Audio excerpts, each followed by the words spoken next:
Welcome to an ACM talk. Today we have a couple of speakers from the science fair that were special award winners. We have Stanley, Shen, and Aman Chandra. But before we introduce the speakers, I would like to give some information about our local ACM chapter. Our chapter was founded in 1957. Our purpose for being is to promote knowledge of modern computing. We encourage the building of a community to support one another in networking and hiring. To join, it's very easy. It's $20 annually. Encourage everyone who is able to join as a software professional. If you're interested in more details about our events and talks, please visit our meetup. It's showing here in the URL. And the format that we have is every month we try to do 2 meetings. One is focused on any of the topics in general computing, and then the second is with a focus on data science, big data, and so forth. And here are a few of the highlighted upcoming events. And one will be a follow-up to this one. It's a part 2 student work, continuation of the award winners from the science fair. And that is on Monday, May 23rd at 7 p.m. Coming up in June, on June 27th on a Monday, our local chapter is having its general meeting, and this is the time where we have our elections, our annual elections to hire in new officers. And then finally, Monday, July 25th, there is a talk. The topic is scaling machine learning AI workloads with the Ray ecosystem with Jules Damji. I believe Ray is an open source framework out of UC Berkeley's lab.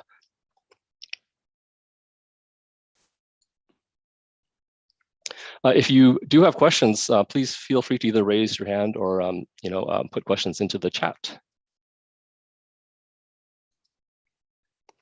And with that, I would like to introduce our first speaker. Let me stop sharing.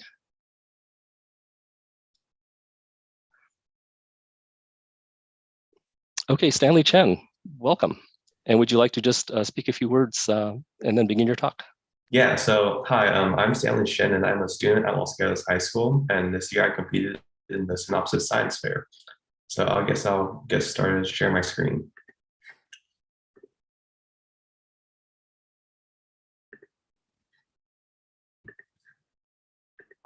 Okay, so according to the World Health Organization, globally 2.2 billion people have near or distance vision impairments.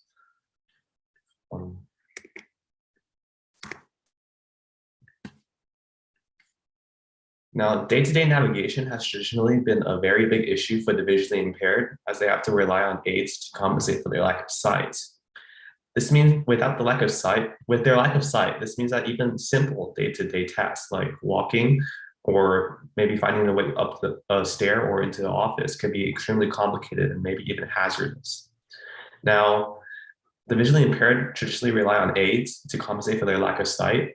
However, these currently developed aids do not work well indoors. Now, one such aid is the white cane, which is extremely widely used among the visually impaired community. It's completely technology-free and has been used for many years. However, it has some crucial drawbacks, as in order for the user to detect the presence of an obstacle or something similar, it requires direct contact, like physically, for the user to physically like ram the rod into the wall or something like that. And also can't be used by a user to determine where they are located within a room. And meaning the user only knows where all the obstacles are in relationship to themselves. This makes it less than optimal for indoor use. Now, while the white cane is completely technology-free and can be used without the need of computers, some technology aids have been developed recently. One such aid is the GPS voice-based navigation system, which works in similar ways to Google Maps and the car navigation features. And the first example of this that was targeted at the visually impaired community was introduced by Google and Google Maps back in 2019. However, GPS systems aren't quite accurate enough for indoor travel, and they also aren't reliable enough, as GPS can sometimes lose signal entirely. Also, the GPS can't provide orientation information, meaning that the users can't tell direction of can't tell what direction they're facing, which is another reason why this system isn't the best solution that can be done. So, hi, my name is Stanley Shen, and my project is a novel three-dimensional navigational method for the visually impaired.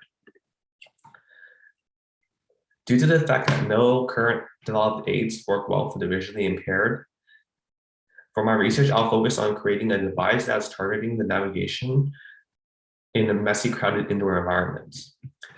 One primary difference for my device is that I'll be, instead of using standard 2D images, which might come in the form of RGB images that come from a cell phone camera or webcam, I'll be using 3D data primarily for my device instead.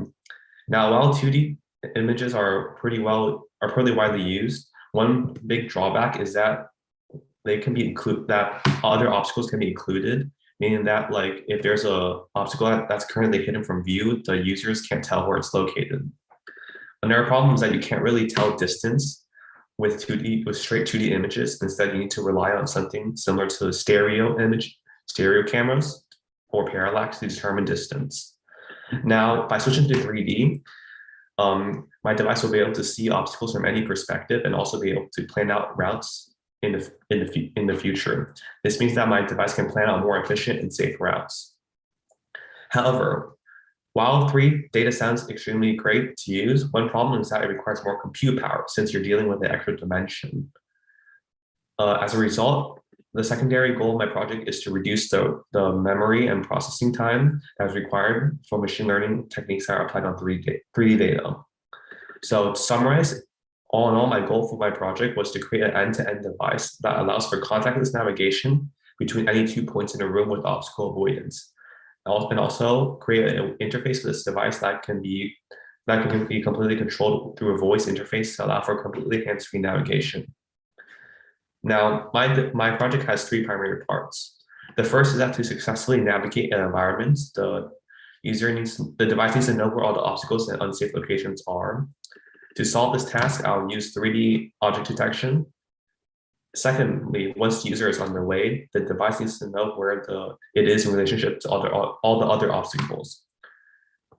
To solve this issue, I'll use camera localization, where I'll take standard RGB images from a camera or a smartphone, and I'll estimate the device's position and orientation within a room with neural networks. Third, the user needs to know when to stop, when to turn, or when to change directions to successfully navigate. To do this, I'll use a voice interface to convey this information, as it should be easy to use and be easily to learn. Okay, so the first module of my research was object detection, and object detection is incredibly important since the device needs to know where all the objects are so I can plan out routes that do not intersect unsafe regions. And here's a flowchart of my algorithm. For my project, I used a 3D convolutional neural network, which basically just samples out all the details within a 3D cube in this case. However, due to the large size of each room that my device is operating in, this process can be extremely memory or compute intensive. As you can see here, my algorithm has multiple levels, which and by increasing the amount of levels, my device can find smaller and smaller details within the 3D environments. I'll also vary the backbone size, which you can see that is the the vertical columns. And adding more filters should mean that I can extract more details within the level. By changing these 2 parameters and tweaking them around, I should be able to maintain an accurate neural network that is still efficient. Now, one big question you might be asking is why would I be using CNNs? These days, the big news within the machine learning community has been to use transformers on pretty much at most machine learning tasks, as they have been increasing performance and accuracy. However, transformers have one big drawback in terms of practical application, which is that they require a lot more data to train successfully. Also, CNNs are significantly more mature as they have been developed for a lot longer. Also, However, on the other hand, transformers can be more accurate, but this comes at a significant compute power penalty, meaning that they require more powerful hardware, which isn't always accessible at a readily available price. So as you can see here are results from my object detection algorithm. As you can see, all the obstacles and dangerous areas are all enclosed in boxes. For example, the recycling bin as well as tables are marked as dangerous, meaning that the device knows where to successfully avoid. And here to compare the performance of my model, I listed the percent increases compared to the previous state of our algorithm. I tested 4 different models, each with varying level and layer counts. As shown in the accuracy comparison for all level counts, by increasing the layer count from 14 layers to 34 layers, this increases the model accuracy by over 10%, due to the fact that the increased number of layers can capture more details. However, increasing from 2 to 3 layers increases the accuracy only by a little bit. As a result, I had generated 2 valuable types of models, one when compute power is limited, and one when maximum accuracy is required instead. With the maximum accuracy version, my model can achieve 60% more accuracy than the previous state-of-the-art model, while processing 3.6 times faster and using only 42% of the memory. However, if compute power is limited, I can use that model instead, meaning that my model can be adjusted to offer 57% more accuracy while only needing 19% of the compute power and 20% of the memory, showing that not only is my developed method more accurate than the previous methods, it's also more efficient. And here's some more graphs to show the varying amounts. As you can see here, when that maximum accuracy is required, the 3-level and 34-layer model is preferable, but when compute power is limited to 2-level, 34-layer model is more efficient while maintaining only a slight accuracy decrease. Okay, so the second module of my project is camera localization. As I said before, camera localization, which is determining the position and orientation of a user in the 3D environments, in the past was traditionally carried out with SLAM and 3D sensors, which required large, expensive LiDAR sensors often, as well as lots of compute power to run accurately.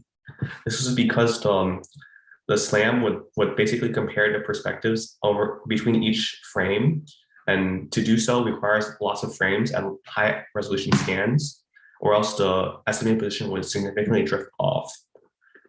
Instead of using this frame-to-frame based odometry approach, I developed the machine learning approaches that uses standard images from a webcam or a phone, and then uses that to determine the 3D position of a user within a room.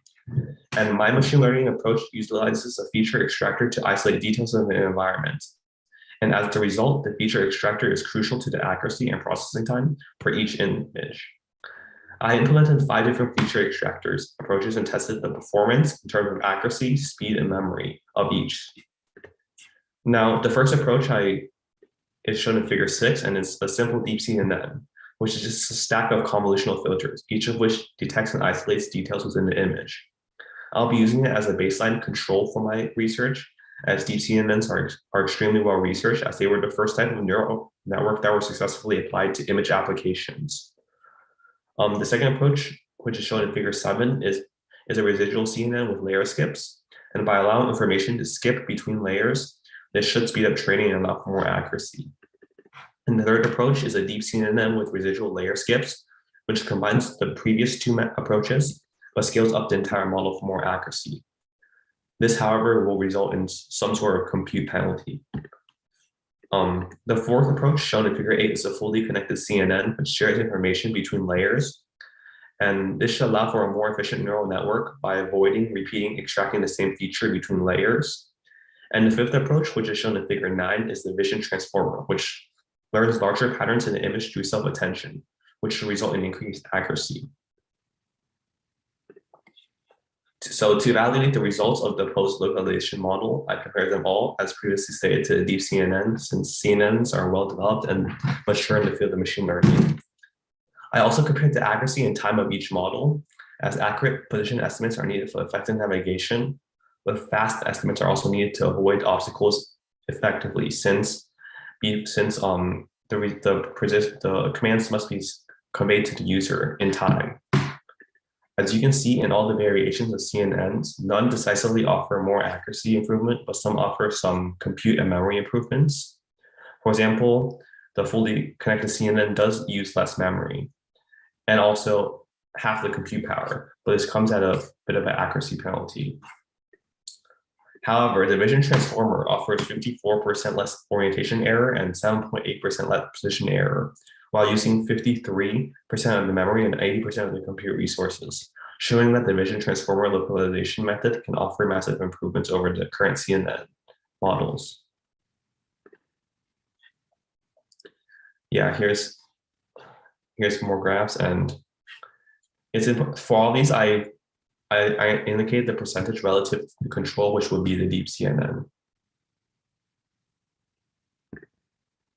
Okay, now, while I've been talking mainly about software, since that's what makes the choices and runs the object detection, it's also important to talk about the hardware that powers my device.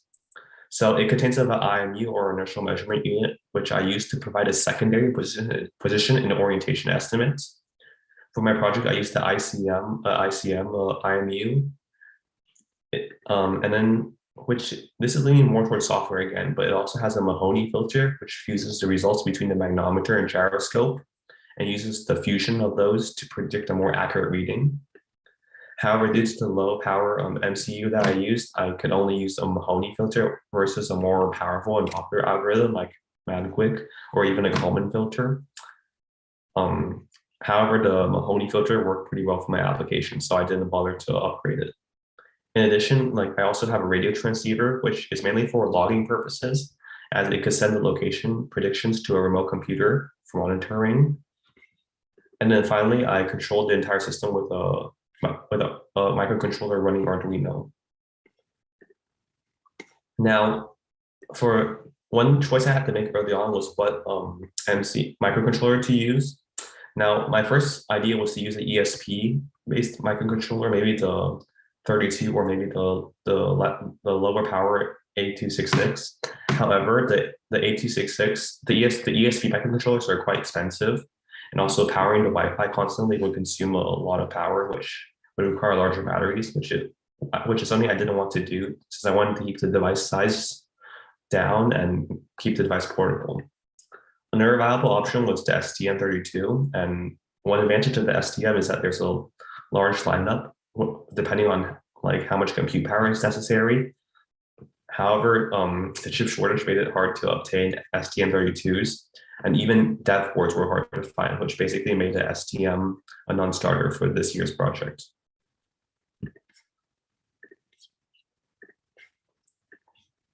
Yeah, so another one, which is actually a new microcontroller, is the RP2040, which just came out from the Raspberry Pi Foundation. And it's incredibly powerful with its ARM cores, and also extremely cheap at only costing $1 for each one. However, again, it's a new device, meaning that it doesn't have very much code or library supports. And again, since it's a new popular device, it was also hard to find at a reasonable price. At the end of the day, I decided to settle for an Atmega chip since they're not too expensive. And it's a pretty immature chip, and the Arduino has lots of libraries available for it on the internet. Also, the Arduino IDE made it quite easy to code. And in the case that I do need to upgrade from the Atmega 328, there are other more powerful chips available, and they were also quite attainable given the current circumstances, which is why I ended up using the Atmega chip. Another thing that I had to consider was what IMU, or inertial measurement unit, to select. And to determine position and orientation with the IMU is quite difficult, since any small noise will increase when the acceleration is integrated to get velocity, and then the velocity is integrated to get position. So it was important to make a good choice here. So at first I considered the analog devices accelerometer, at least it's quite common and cheap. However, the problem is that it only has an accelerometer, and I also wanted to estimate the user's orientation. As a result, I decided to look at a 9-axis IMU, like the NPU 6050, for example. However, the NPU lineup was quite famous for having a lot of drift in the gyroscope, so I decided to look for something else instead. As a result, I decided to use the ICM chip, as it's quite low power and accurate. and it's also affordable, costing only $5. And one of the common trends through my selection of parts was that I wanted to keep the price down, since I want to make sure that the device was affordable for all to use. The final part that I had to choose was a radio for data logging and monitoring. So I considered ham band radio, since I do have a ham radio license. However, since these to transmit legally within the United States requires a license, and the license does require a test, I decided to not use a ham radio to ensure that everyone could use my device regardless of whether they were certified. Another option was the LoRa radios, as they have extremely long range. However, the slow data rate made them unfeasible, as well as the fact that they often had large antennas attached to them. As a result, I decided to use the NRF24 chip, as it doesn't require any license, and it's quite small and affordable, which should work well for my device. In the future, I may switch to Wi-Fi if I can get my hands on a Wi-Fi equipped microcontroller, as it should make it more easy to interface with a phone or similar device. Okay, so all in all, the final device I created weighs a mere 50 grams and costs only $20 to fully assemble. And the device is completely controlled with voice commands and gives movement instructions via only voice commands, which is incredibly convenient. In order to test the effectiveness of my device, I tested it with human participants from my science class, and I blindfolded them with opaque lab goggles and gave them little to no training or practice time. The results of the human trials indicate that a user can successfully traverse a 15-meter by 12-meter crowded room in under a minute while avoiding obstacles. On average, users glided 94.5% less with the environment and saw a 48.3% increase of walking speed. The participants noted that the audio feedback given was clear and the device was small and inconvenient to use, which meant that all the separate parts work well together.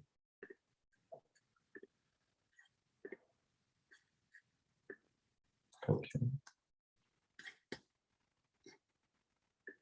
So some of the information from the study, however, was that the human participants were not visually impaired. Instead, I chose to blindfold my classmates. And one part is that blind participants may have been more familiar in navigating with touch, which means that the results might not be quite as accurate as I wanted. However, in the future, I plan to test with actually blind participants, which might be able to give more specific feedback. Another drawback is that my device can't detect objects in real time, as updating the 3D map in real time would require lots of compute power. However, this could be solved in the future by offloading all the computation to a server in the cloud, which would help with the real-time aspect. Based on the results, this study created a more affordable and easy-to-use device that can effectively navigate any indoor environments. The device's route planning algorithm allows for a more efficient travel because it plans the entire route from beginning to end, rather than only focusing on the immediate obstacles. And the trial and error in choosing a direction to walk in avoids dead-end paths. By using object detection, my users can also easily choose a destination using the object name, such as go to the refrigerator, which makes it easier and faster to use. And this means that my device can be used with minimal practice or training. Finally, the data collected from human testing shows that the developed end-to-end system with 3D route planning and a voice interface can allow for faster and more safe day-to-day indoor travel.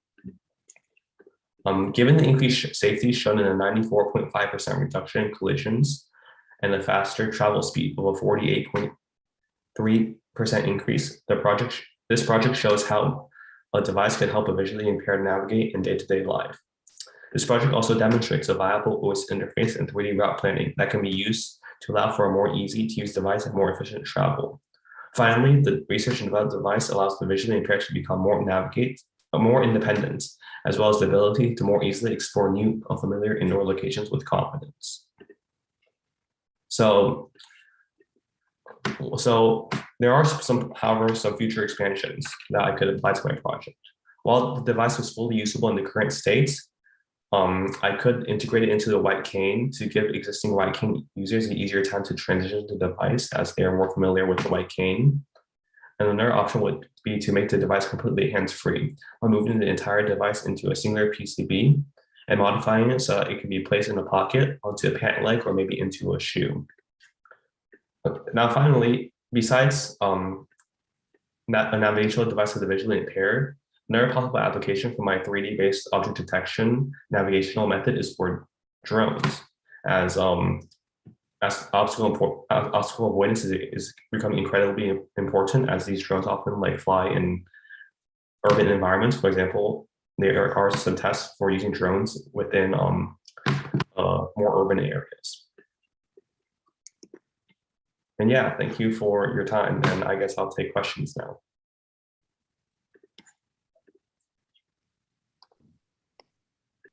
How long does object detection take from entering your classroom, for example? So this would depend on the computers that I'm running my project on. However, it seems to take around like 5 seconds-ish. Most of the time it's actually spent like reconstructing and creating a base 3D map instead.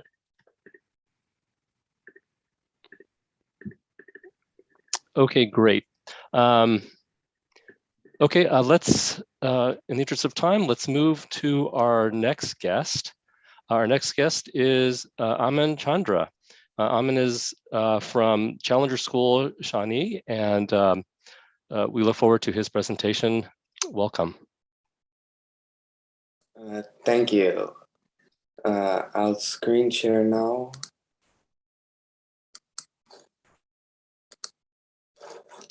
Okay. So, hello, my name is Aman Chandra, and in this talk, I will present my project, Smart Traffic Lights. I'm honored to have this opportunity to present my project, and I would like to thank ACM for giving me this opportunity. My agenda for this presentation is to first talk about my motivation for this project and present some background information about how traffic lights work today. Then I will state my problem and my goals. I will then describe my design and present an evaluation of different traffic light algorithms. And then I will show a demo of my project. I will discuss the results and finally talk about the conclusions and future goals for my project. I was inspired to do this project by the countless number of times I had to wait unnecessarily at an intersection before arriving to school. I would occasionally notice that the light would be green for the other direction, even when there were no cars. This made me wonder if there was a way to reduce the wait time by having cars communicate with the intersection. In this project, I designed a smart traffic controller for a four-way intersection. I will first describe how four-way intersections work today. A four-way intersection has 4 roads as shown in the picture on the left. These roads are labeled north, south, east, and west. Each road has 2 lanes, one for cars that are turning left and the other for cars that go straight. Each of the 2 lanes has a traffic light that can either be red or green in color. In total, there are 8 traffic lights at the intersection corresponding to 8 lanes. In this project, I'm assuming that the right turn lane does not require a traffic light because it is a free turn. I'm also not considering the yellow color when the light transitions from green to red. In a 4-way intersection, traffic lights can be one of 4 phases. A phase represents a non-conflicting arrangement of red and green traffic lights that allow cars to safely pass through the intersection without any accidents. The 4 non-conflicting phases modeled in a 4-way intersection in this project are north and south left, north and south straight, east and west left, and east and west straight. Traffic lights today use a timed algorithm. The intersection cycles through phases with a predetermined sequence. Each phase is green for a set period of time. This algorithm does not adapt to current traffic conditions. Disadvantages of the timed algorithm include increased wait time and increased gas consumption because the cars spend more time idling at the intersection. In this project, I also designed a portable car device that can be put inside a car to communicate with the intersection.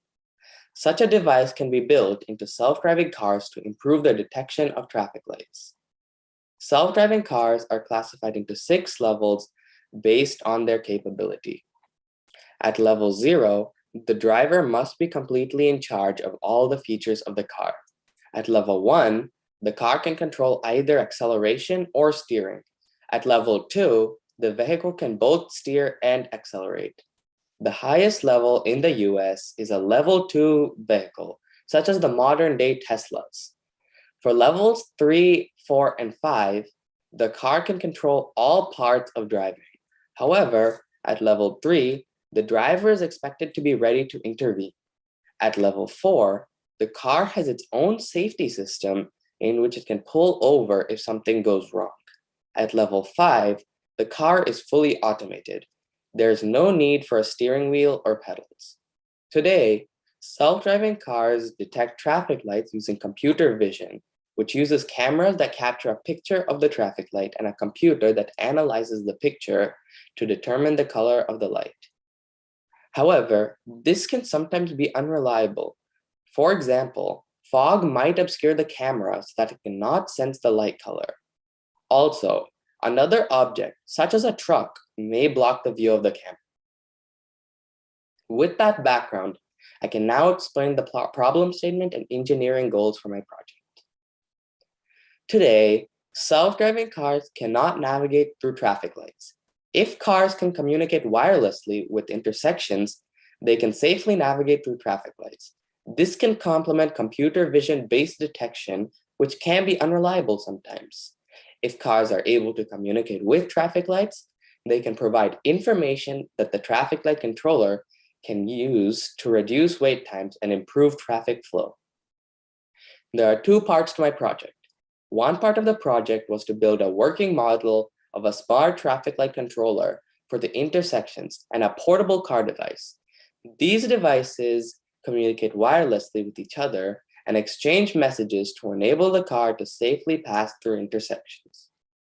These devices were built using the Arduino microcontroller system, and the nRF24L01 transceiver was used for wireless communication. The model implements car-to-intersection C2I communication, as well as the circuits for controlling the traffic lights. The second part of my project was to develop a new traffic control algorithm that adapts to current traffic conditions and evaluate that algorithm against the timed algorithm. I developed a traffic simulator in Python to compare the performances of different algorithms. In this section, I will present the design of the model and the traffic control algorithm.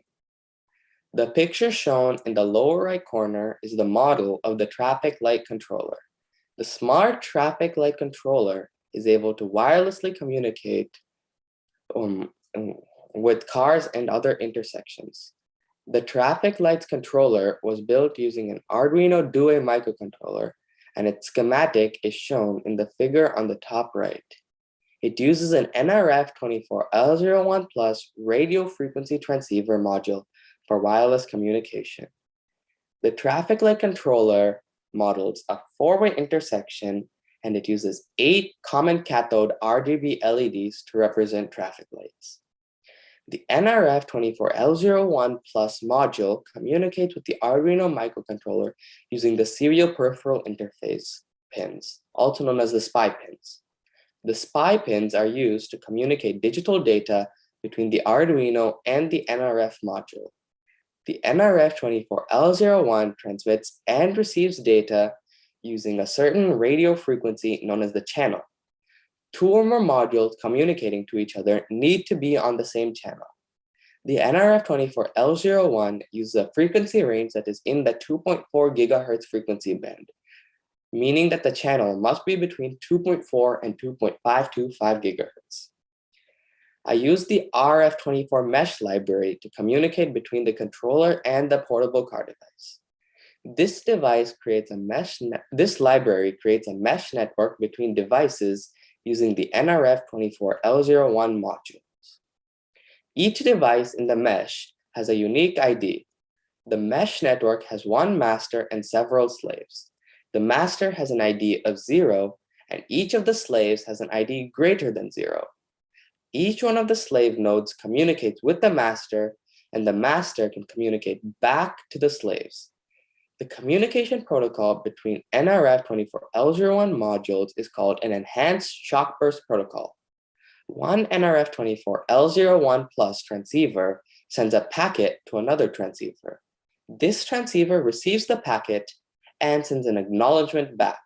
The RF24 mesh library hides the details of the protocol and the communication between the slave and master nodes from the programmer.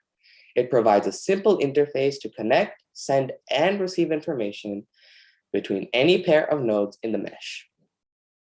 The controller listens to messages from cars arriving at the intersection and sends back the current traffic light color. It maintains a queue of cars per road, which are east, west, north, and south, and the directions, which are left and straight, and implements both the timed traffic algorithm and the adaptive algorithm, which I will describe in the next few slides. The picture shown in the lower right corner is the portable car device. The portable car device communicates with the traffic lights controller. The portable car device was built using an Arduino Uno microcontroller. The schematic of this model is shown in the top right corner. The portable car device also uses an NRF24L01 plus transceiver module.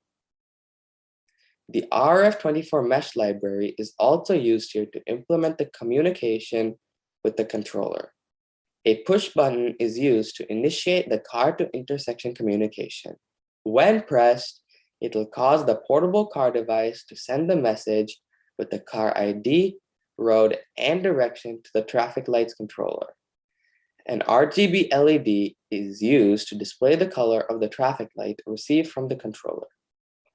Each car has a unique ID which is implemented using certain digital pins on the Arduino Uno. It is important for every car to have a unique ID so that the intersection can transmit messages to the right cars. If two cars have the same ID, it is possible for the controllers to mix them up. The communication protocol between the controller and the car devices works in the following way. First, the car arrives at the intersection and the button is pushed to signal its arrival to the controller. Then, the message with the car ID, road, and direction is sent to the traffic light controller. The traffic light controller receives the message and adds the car to the queue corresponding to the road and direction of the car.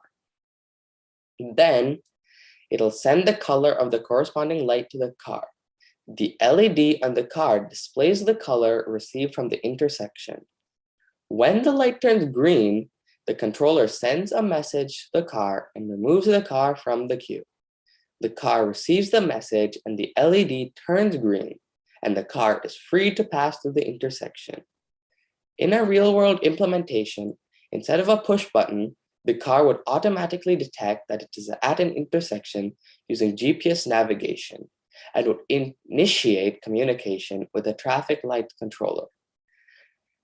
The current light color can be presented to the driver as part of the vehicle driver display system.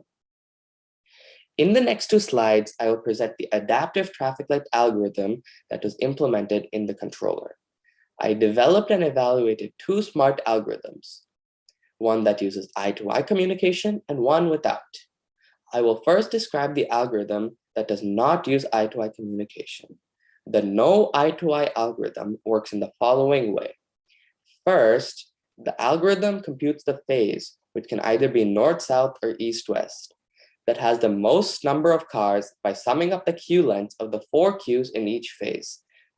These are the 2 left queues and the 2 straight queues.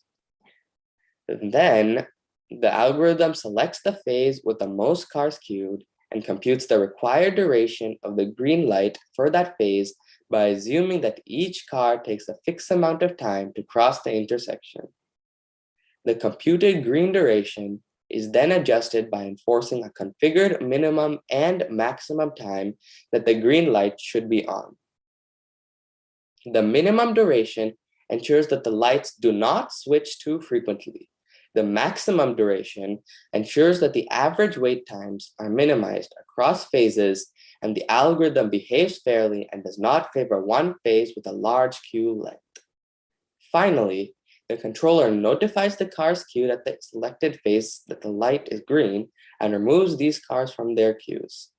Once the cars receive this message, they can pass through the intersection. The algorithm cycles through non-conflicting phases and skips phases if there are no cars queued. The algorithm that uses eye-to-eye communication is an extension of the previous algorithm. The goal was to determine whether communication between neighboring intersections could further reduce car wait times. In this algorithm, each intersection communicates with its neighboring intersection in the following way. At each phase, the controller notifies its neighboring controllers about the cars that are headed their way. The notification does not communicate the direction, which can either be left or straight, the cars would take at the neighboring intersection, since that is unknown to the intersection. Instead, the notification indicates the car ID and the time at which the car departed from the intersection towards the neighboring intersection. Each controller maintains a queue of notifications received from its neighbor. There's a different notifications queue for each neighbor. The algorithm determines the phase and green light durations as described in the previous slide, considering only the cars that are actually queued at that intersection. Then the computed green light duration is extended based on the number of cars arriving from the neighbors that fall within a configured time window. This is done by examining the per neighbor notification queues and by assuming that the cars take a constant amount of time to travel between intersections. The reason behind using an arrival window was to avoid waiting for all cars that have left the previous intersection to arrive, which would have extended the green light duration too much and increase the wait times for the other cars already at that intersection. As we will see in the evaluation section later, this arrival window is a critical parameter that determines whether eye-to-eye communication can actually reduce car wait times compared to the no eye-to-eye algorithm. I developed a traffic light simulator in Python to evaluate and compare different traffic control algorithms. The simulator is an event-driven simulator where each event is scheduled at a specific time and events are maintained in an event list that is sorted by the event time. The simulator iterates through the event list and executes each event in time order. When an event is executed, it is deleted from the event list, but additional events may be added. There are 3 types of events that were simulated. The car arrival event is used to simulate the arrival of a car at an intersection. When this event is executed, the car is added to the respective queue maintained at the intersection. Also, the next car arrival event is scheduled randomly based on the car arrival interval. The car departure event simulates the departure of the car from an intersection. When this event is executed, the car wait time is updated. If the car is going to another intersection, a car arrival event is scheduled. The switch lights event is scheduled per intersection, and when this event is executed, the lights change color based on the traffic control algorithm. This event also schedules car departure events for all the cars in the queues of the selected phase. The next switch lights event is also added to the event list based on the green light durations. The code for my simulator and for the Arduino modules can be found at the GitHub link at the bottom of the slide. I will now give a brief video demonstration of the portable car device and traffic light controller implementing both a timed and adaptive no eye-to-eye algorithm. This is a demo of the smart traffic light system. In this video, I will demonstrate both the timed and smart algorithms for the intersections. When I press this button on the portable car device, it sends the car ID, road, and direction to the controller. The controller sends back the current status of the light, which you can see is red. The controller will send a message to the portable car device when the light turns green. Here, the intersection is running a timed algorithm, and after the controller cycles through the lights will turn green as we see now. Now the car is free to go through the intersection.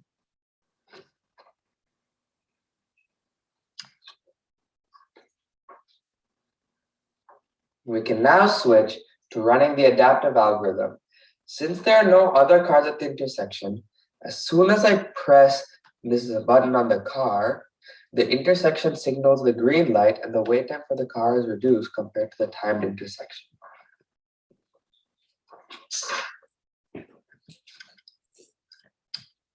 When I press the button on this car, its light will also turn green because the other car has already left the intersection.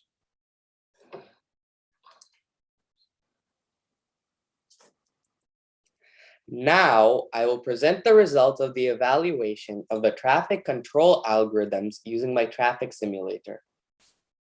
Two different types of traffic light grids were simulated, one with 4 intersections arranged in a 2x2 grid, and another with 8 intersections arranged in a 4x2 grid as shown in the figure on the left.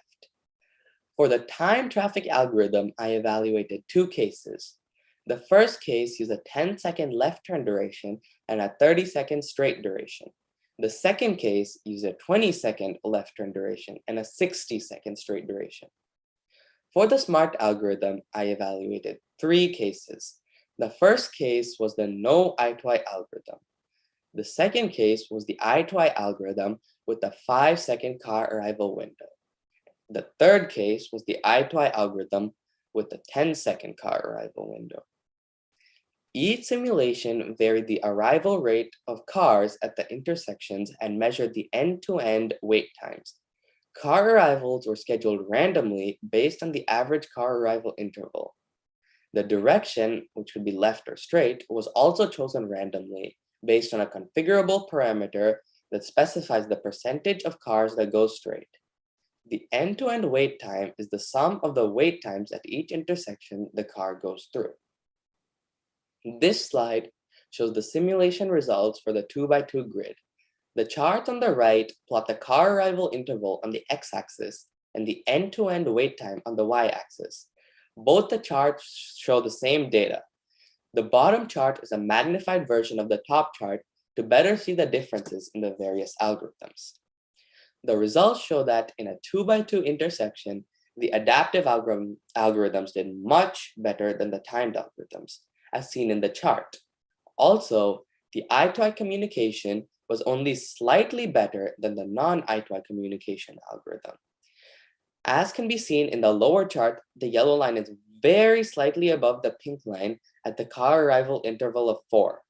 This is because in a 2x2 grid, where cars arrive randomly at each intersection, there's no preferred direction for traffic flow, and the eye-to-eye algorithm cannot benefit from knowing cars arriving from its neighbors. This slide shows the simulation results for a 4x2 grid. The adaptive algorithm continues to outperform the timed algorithm significantly. In this simulation, we can see that the eye-to-eye algorithm performs better than the non-eye-to-eye algorithm, particularly at high car arrival rates. This is because in a 4x2 grid, there's more congestion along the long arterial road of 4 intersections, and the eye-to-eye algorithm can favor this direction of traffic flow and reduce car wait times. Overall, the results show that the adaptive traffic light reduces car wait time significantly. Also, the eye-to-eye communication shows its benefits in long arterial roads or under high congestion. One of the lessons learned was that it was important to have a concept of an arrival window for the eye-to-eye algorithm. My first step added the cars arriving from neighboring intersections to the queues immediately. But this made the eye-to-eye algorithm worse compared to the no eye-to-eye algorithm because even though the cars had left the prior intersection, they had not yet arrived and were therefore keeping the green light on, assuming that cars had already arrived, which would increase the wait times for cars in other phases. I would like to end my talk by presenting my conclusions and talking about future extensions for my project. The goal of this project was to develop a traffic light algorithm that reduces car wait times at intersections. The other goal was to enable wireless communication between cars and intersections. Both of these goals were achieved. The portable car device was able to communicate with the traffic light controller. Also, the adaptive light simulation showed the benefits of using an adaptive algorithm over a timed one. However, the benefits of the eye-to-eye communication is mainly seen under high traffic congestion or in long arterial roads where traffic tends to flow in one direction. Potential real-world applications would be using C2I communication for self-driving cars to improve reliability of traffic light detection. Another application would be to implement the C2I and I2I algorithms in intersections to reduce commute times. There are several extensions and ideas that can be explored as future work. One idea is to incorporate emergency vehicles and pedestrian crossings into the traffic control algorithm. The algorithm can give emergency vehicles priority over the normal cars by assigning them specific IDs that the intersection will be able to recognize. Pedestrian crossings can be linked to the intersection so that the pedestrians can safely cross the intersection and experience reduced wait times. Another idea is to extend the algorithm to different types of intersections, such as the T intersection, and also add additional phases, such as allowing straight and left to go at the same time if there are no conflicts. One more idea is to use the information from GPS navigation for the eye-to-eye communication, because then the intersections will know the route of the cars that are arriving from intersections that can be further away. Finally, the simulation can be extended to use real-world intersection grids and road webs. Thank you again for this great opportunity to present my project, and thank you for your time. I'm happy to take questions. Thank you, Aman. There was a question, a hand raised. Karthik, are you there?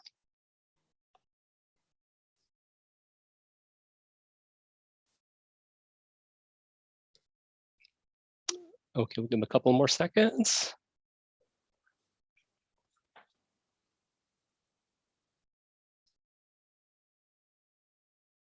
Okay, I would like to thank our two guests, Stanley Shen and Aman Chandra, for presenting their research and their findings. It was a very, very eye-opening and exciting time to learn about your work. And we wish you the best in your future works in the areas of computer science. Also want to let people know in 5 days we have part 2, so invite you back to learn more about student work from the science fair. Okay, if there are no other questions, then thank you all for joining this event, and we will catch up with you later. Bye-bye. Thank you, Mike. Lovely talks. Great. Thanks for hosting. Okay, take care. Bye-bye. Bye, everyone.